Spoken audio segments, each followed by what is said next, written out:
নমস্কাৰ, আশা কৰোঁ আপোনালোক সকলো ভালে আছে।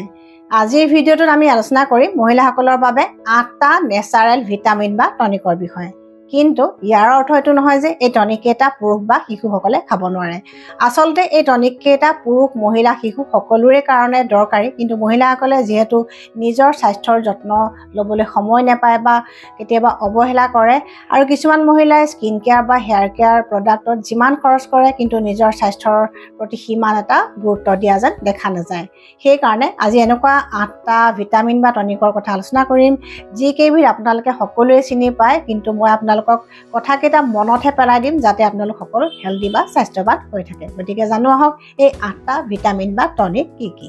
আটাইতকৈ দৰকাৰী প্ৰথমটো নেচাৰেল টনিক হৈছে আইৰণযুক্ত খাদ্য। কাৰণ ভাৰতবৰ্ষত সৰহসংখ্যক মহিলাৰে আইৰণ ডেফিচিয়েঞ্চি এনিমিয়া বা ৰক্তহীনতা থাকে।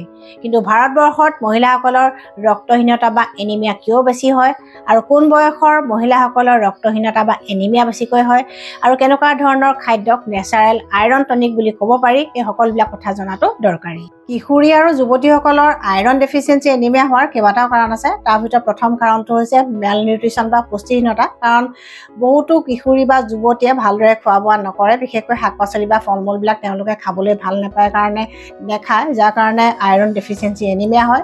কিছুমানৰ পিৰিয়ডছ বা মাহেকীয়া হোৱাৰ সময়ত ব্লিডিং বা ৰক্তক্ষৰণ বেছি হয়, তেনে ক্ষেত্ৰতো কেতিয়াবা আইৰণ ডেফিচিয়েঞ্চি এনিমিয়া হ'ব পাৰে। আৰু কিছুমানৰ পেলুৰ সংক্ৰমণৰ কাৰণে হয়, আৰু এনেকুৱা বহুত কাৰণ আছে যাৰ কাৰণে এনিমিয়া হয়। আৰু মহিলাসকলৰ প্ৰেগনেঞ্চি বা গৰ্ভাৱস্থাত বা সন্তান জন্মৰ পিছত স্বাভাৱিকতে আইৰণ ডেফিচিয়েঞ্চি এনিমিয়া হোৱা দেখা যায়। আৰু বহুতো কাৰণত মহিলাসকলৰ জীৱনৰ বিভিন্ন স্তৰত আইৰণ ডেফিচিয়েঞ্চি হোৱাৰ সম্ভাৱনা পুৰুষৰ তুলনাত আটাইতকৈ বেছি হয়।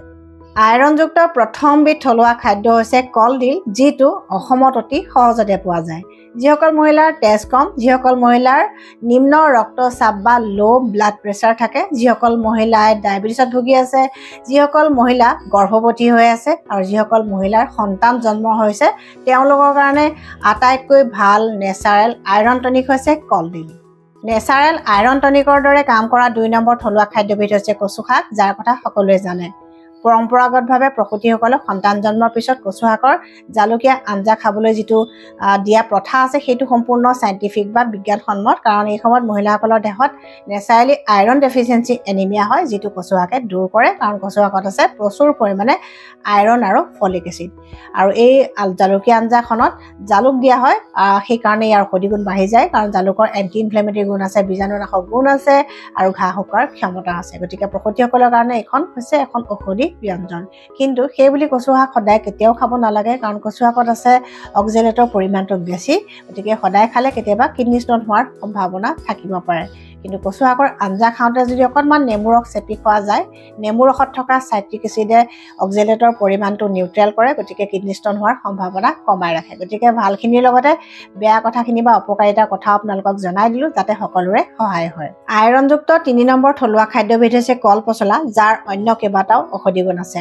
এনিমিয়াৰ উপৰিও আজিকালি বহুত মহিলাৰ কনষ্টিপেশ্যনৰ সমস্যা থাকে, কিছুমানৰ ইউৰিক এচিড বা কলেষ্ট্ৰলৰ সমস্যা থাকে, ফেটি লিভাৰৰ সমস্যা থাকে, কিছুমানৰ kidney stone, urinary tract infection, এনেকুৱা সমস্যা থাকে। তেওঁলোকৰ সকলোৰে কাৰণে কল পচলা এবিধ উপযোগী খাদ্য।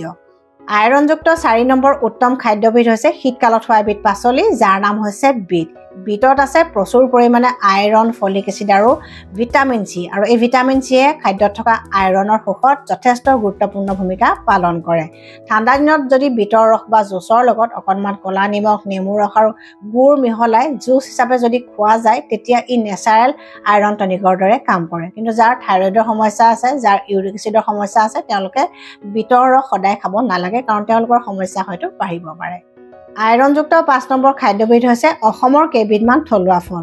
ডালিম, ক'লা জামু আৰু পনিয়লত প্ৰচুৰ পৰিমাণে আইৰণ থাকে। গতিকে এনেকুৱা থলুৱা ফল মূলসমূহ ছিজন মতে যদি আমি খাই থাকোঁ, তেতিয়া আইৰণ ডেফিচিয়েঞ্চি এনিমিয়া নহয়, বা আৰ্টিফিচিয়েল আইৰণ ছাপ্লিমেণ্ট কিনি নেখালেও হ'ল। আৰু প্ৰায়বিলাক ফলতে আচলতে আইৰণ পোৱা যায়, কিন্তু একেবিধ থলুৱা ফলত বেছি পৰিমাণে পোৱা যায় বাবে উল্লেখ কৰিলোঁ।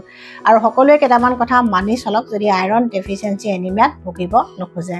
তাৰ কাৰণে ডেইলি খাদ্য তালিকাত ভিটামিন চি যুক্ত খাদ্য অন্তৰ্ভুক্ত কৰক কাৰণ ভিটামিন চিয়ে খাদ্যত থকা আইৰণৰ শোষণত সহায় কৰে আৰু ভাত ৰুটি আদি খাওঁতে তাৰ লগত কেতিয়াও একেলগে চাহ কফি পৰাপক্ষত নাখাব কাৰণ চাহ আৰু কফিত থকা টেনিনে খাদ্যত থকা আইৰণৰ শোষণত বাধা প্ৰদান কৰে আৰু কেলছিয়ামযুক্ত খাদ্য বেছিকৈ খালেও আইৰণৰ শোষণ বা এবজৰ্পশ্যন কমকৈ হয় গতিকে এটা লিমিটত খোৱা দৰকাৰ বিশেষকৈ কেলছিয়াম সাপ্লিমেণ্টবোৰ খাওঁতে ডাক্তৰৰ পৰামৰ্শ লৈহে খাব আৰু লোহাৰ কেৰাহী বা টাৱাত আচলতে খাদ্য যদি বনোৱা যায় তেতিয়া আইৰণৰ ডেফিচিয়েঞ্চি নহয় বুলি বিভিন্ন গৱেষণাৰ তথ্যই কয় মহিলাৰ বাবে 2 নম্বৰ নেচাৰেল টনিকটো হৈছে কেলছিয়ামযুক্ত খাদ্য পুৰুষৰ তুলনাত মহিলাসকলক কিয় কেলছিয়াম বেছি লাগে মহিলাসকলক জীৱনৰ বিভিন্ন স্তৰত বিভিন্ন কাৰণত কেলছিয়াম বেছিকৈ দৰকাৰ হয় কিশোৰী আৰু যুৱতী অৱস্থাত গ্ৰোথৰ বাবে কেলছিয়ামৰ বেছি প্ৰয়োজন হয় কাৰণ এই সময়ত বন হাড় চুলি আদি গঠনৰ বাবে কেলছিয়ামযুক্ত খাদ্যৰ দৰকাৰ হয় ঠিক তেনেকৈ প্ৰেগনেন্সি অৱস্থাত বা সন্তান জন্মৰ পিছতো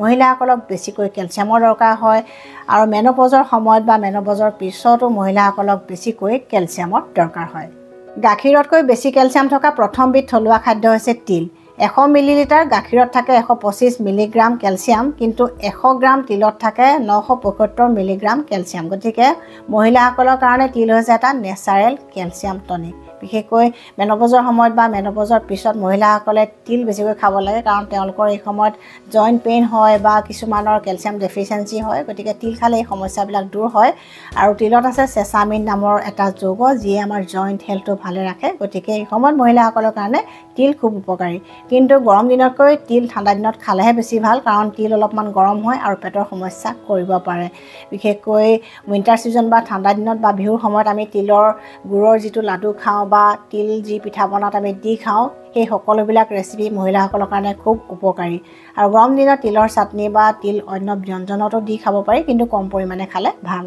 গাখীৰ দৈ আদি মিল্ক প্ৰডাক্টবিলাকতো প্ৰচুৰ পৰিমাণে কেলছিয়াম থাকে কিন্তু সকলোৱে গাখীৰ হজম কৰিব নোৱাৰে যিসকলে হজম কৰিব নোৱাৰে তেওঁলোকে কেলছিয়াম আছে বুলি নেখাব কাৰণ খালে হয়তো অপকাৰ কৰিব পাৰে কিন্তু দৈ খাব পাৰিলে ভাল হয় কাৰণ দৈ হৈছে এটা নেচাৰেল প্ৰবায়টিক যিয়ে আমাৰ সম্পূৰ্ণ পাচন তন্ত্ৰ বা ডাইজেষ্টিভ সিস্টেমটো ভালে ৰাখে গতিকে দৈ খাব পাৰিলে কেলছিয়াম পোৱাৰ উপৰিও অন্য কিছুমান স্বাস্থ্য উপকাৰিতা লাভ কৰিব কেলছিয়ামযুক্ত 3 নম্বৰ খাদ্যবিধ হৈছে বুট মগু আদি ডালজাতীয় শস্য বুট মগুত কেলছিয়ামৰ উপৰিও আইৰণো প্ৰচুৰ পৰিমাণে থাকে গতিকে বুট মগু আদি মহিলাসকলৰ কাৰণে কেলছিয়াম আৰু আইৰণ টনিকৰ দৰে মহিলাৰ বাবে আটাইতকৈ দৰকাৰী 3 নম্বৰ নেচাৰেল টনিকটো কি আৰু এই টনিকটো মহিলাৰ কাৰণে কিয় বিশেষভাৱে উপকাৰী এই নেচাৰেল খাদ্য বা টনিকটো হৈছে প্ৰটিনযুক্ত খাদ্য 35-40 বছৰমান বয়সৰ পৰা মহিলাসকলৰ মাসুল বা মাংসপেশীবিলাক লাহে লাহে দুৰ্বল হয় অলপমান মাসুল লছ হয় যাৰ কাৰণে মহিলাসকলৰ মাংসপেশীবিলাক ঢিলা হ'বলৈ ধৰে যদি প্ৰটিনযুক্ত খাদ্য খোৱাত মহিলাসকলে প্ৰথম পৰাই গুৰুত্ব দিয়ে তেতিয়া মাংসপেশীবিলাক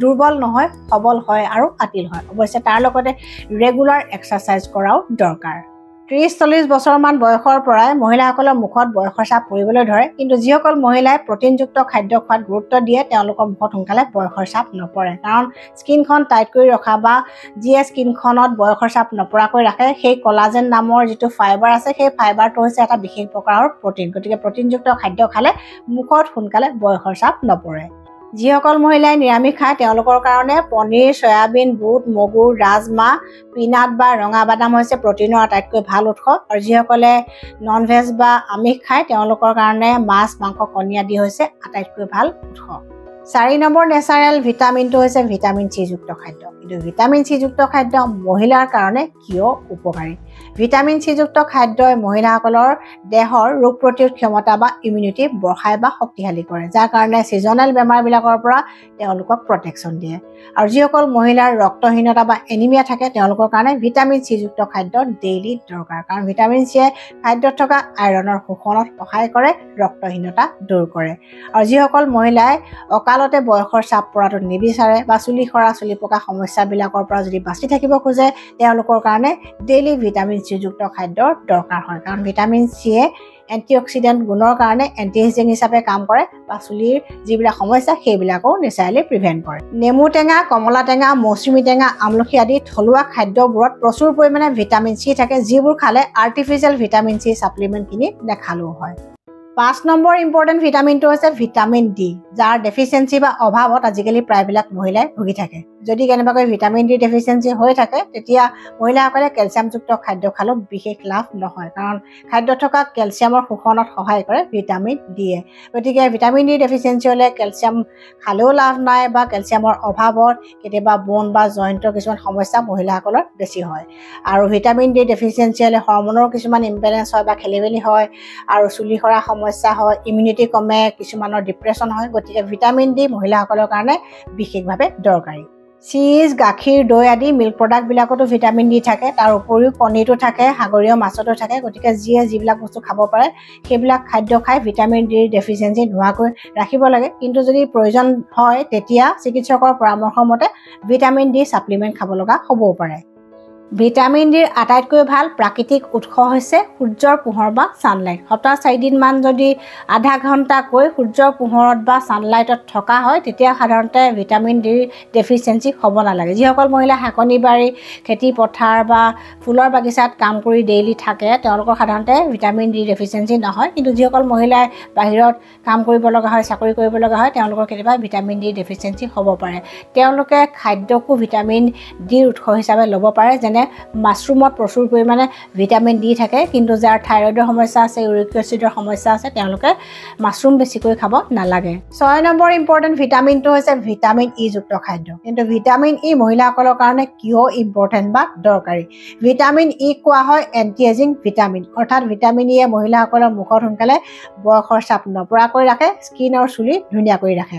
ভিটামিন ইয়ে মহিলাসকলৰ ৰিপ্ৰডাক্টিভ ছিষ্টেম বা প্ৰজনন তন্ত্ৰটোক হেল্ডি কৰি ৰাখে, হৰমনবিলাক বেলেঞ্চ কৰি ৰাখে, আৰু ভিটামিন ইয়ে মহিলাসকলৰ হাৰ্ট ভালে ৰাখে, নাৰ্ভাছ ছিষ্টেম ভালে ৰাখে। কাঠবাদাম, ৰঙা বাদাম, পিস্তা আদি শুকান ফলত ভিটামিন ই পোৱা যায়।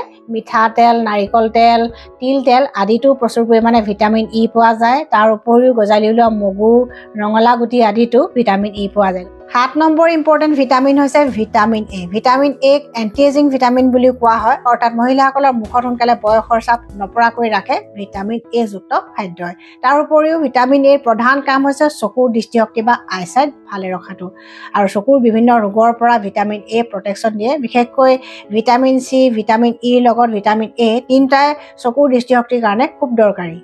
গাজৰ, ৰঙালাও, পকা অমিতা, আম, কঁঠাল, আনাৰস, কমলা টেঙা আদি যিমানবোৰ হালধীয়া আৰু কমলা ৰঙৰ ফল মূল বা শাক পাচলি আছে প্ৰায় সকলোবিলাকতে বিটা কেৰটিন বা ভিটামিন এ পোৱা যায়। আৰু এই সকলোবিলাক খাদ্য মহিলাসকলৰ কাৰণে খুব উপকাৰী, কাৰণ ছাল চুলি সৌন্দৰ্য বৰ্ধন কৰাৰ উপৰিও চকুৰ দৃষ্টিশক্তি অটুট ৰাখে।